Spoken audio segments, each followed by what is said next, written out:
Tonight on 2020, The Cutting Edge.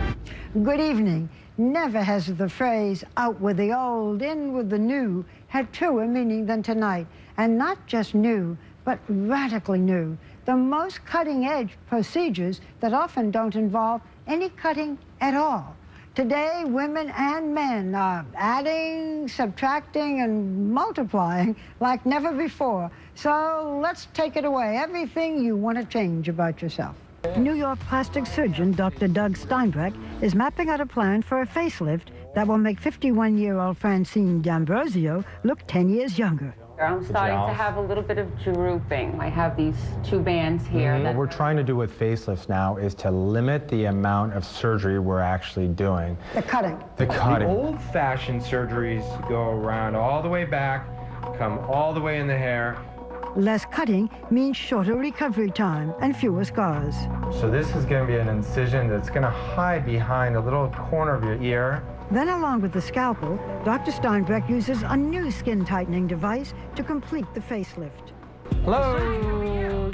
5 days later, Francine is ready to have her stitches removed. Our cheek is back in position, the jawline is much sharper, and those bands in your neck are much nicer. I'm feeling great.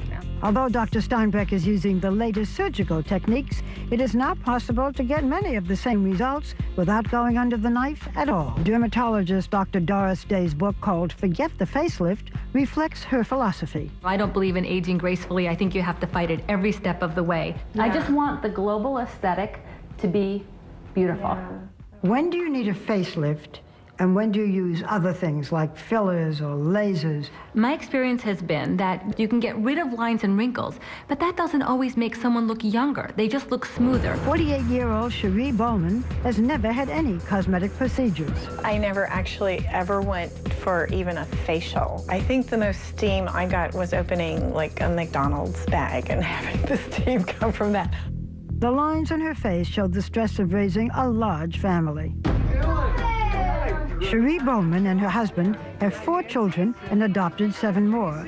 Their outsized, multiracial musical family was featured on the show My Life as a Sitcom. The Bowman. Between the children and her work as a relationship coach, Cherie never had time for herself until now. Dr. Day begins a non-surgical using a new device that delivers heat to shrink the tissue under the skin. Does that feel okay? It's not a laser. It uses ultrasound, but not the kind of ultrasound you had during pregnancy. This is high-density, focused ultrasound that delivers heat very deep, and that, over time, will give her a lift. 3 weeks after her visit with Dr. Day, Cherie Bowman is getting used to her new face. Before I noticed I'd have to pick my eyelid up to put the eyeliner on, and I don't have to do that anymore. Yeah, I'm so excited to see my friends and my family, just for the new me, the big reveal. Then Cherie gathered her family together. 11 now grown children, a few close friends, and her husband Dave. You look great. Absolutely stunning. Aww, thank you. If you have all these treatments, does this mean that you will never look old? Well, it may not be that you never look old, but we can slow that process down in a very natural way with these procedures. You are very lovely. Is it true that you were 98 years old? You guessed. Oh no. And I'm 126. No one would believe You'd it. never know.